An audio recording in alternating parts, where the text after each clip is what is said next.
Hi hello friends, welcome to my channel. అందరూ ఎలా ఉన్నారు? నేనైతే చాలా బాగున్నాను. ఈరోజు వచ్చేసి రెసిపీ గుత్తి వంకాయ కర్రీ. ట్రై చేసి చూసేయండి. ఒక గిన్నెలో వాటర్ వేసుకొని చిన్న ఉప్పు వేసుకొని అందులో ఇలా వంకాయ ముక్కలు నీట్గా కట్ చేసుకొని వేసుకోండి. అలాగైతే చేదు పడకుండా ఉంటుంది.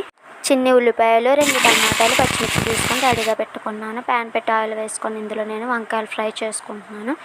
ఇవి ఫ్రై అయ్యాయి. స్టవ్ స్లిమ్లో పెట్టుకొని ఫ్రై చేసుకోండి, లేదంటే లోపల ఉడకవు, బయట మాడిపోతాయి. ఇప్పుడు మూత పెట్టేసుకొని ఉల్లిపాయలు, టమాటా అండ్ ధనియాలు వేసుకొని మిక్సీ జార్ పెట్టేసుకుంటున్నాను. ఇందులోనే అల్లం వెల్లుల్లి కూడా వేసుకోవచ్చు, కాకపోతే నా దగ్గర అల్లం వెల్లుల్లి పేస్ట్ ఉంది. అంత చూసారా, బాగా ఫ్రై అయిపోయాయి కదా. ఇవి మనం ప్లేట్లో తీసుకోవచ్చు. నేను ఫాస్ట్ ఫార్వర్డ్ పెట్టడం వల్ల నేను ఫాస్ట్, మీరైతే నెమ్మదిగా తీసుకోండి, లేదంటే అవి విడిపోతాయి. స్లిమ్లో పెట్టుకొని వేపుకుంటే బాగా మగ్గుతాయి.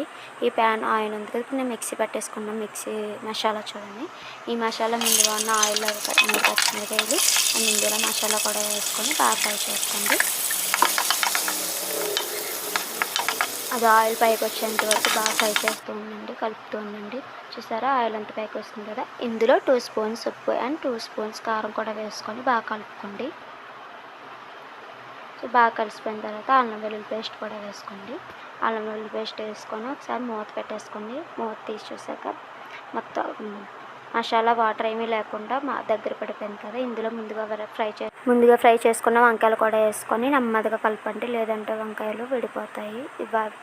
బాగా కలిసిపోయింది కదా వాటర్ లేకుండా. ఇందులోనే కేజీ అంత చింతపండు నానబెట్టుకొని పులుపు తీసుకొని అందులో వేసుకోండి. బాగా కలుపుకోండి, నెమ్మదిగా కలపండి, లేదా విడిపోతాయి. ఇందులో నేను గ్లాస్ వాటర్ వేసుకుంటున్నాను. సరిపోకపోతే మీరు ఎక్కువ గ్లాస్ కూడా వేసుకోవచ్చు, 2 గ్లాసెస్. నేను మూత పెట్టేసుకుంటున్నాను. మూత తీసి చూసాక బాగా ఫ్రై అయింది కదా, బాగా ఉడికింది కదా. మనం కలుపుతూ ఉండకపోతే అడిగట్టేస్తే టేస్ట్ పోతుంది, మాడిపోతాయి. మళ్ళీ ఒకసారి మనం మూత పెట్టేసుకోవచ్చు. బాగా దగ్గర పడిపోయింది, ఆయిల్ కూడా పైకి వస్తే బాగా దగ్గర పడిపోయింది కదా. టేస్టీ గుత్తి వంకాయ రెడీ అయిపోయింది. మీరు ఒకసారి ఎలా ట్రై చేసి చూడండి, స్కిప్ చేయకుండా చూడండి వీడియో, చాలా బాగుంటుంది.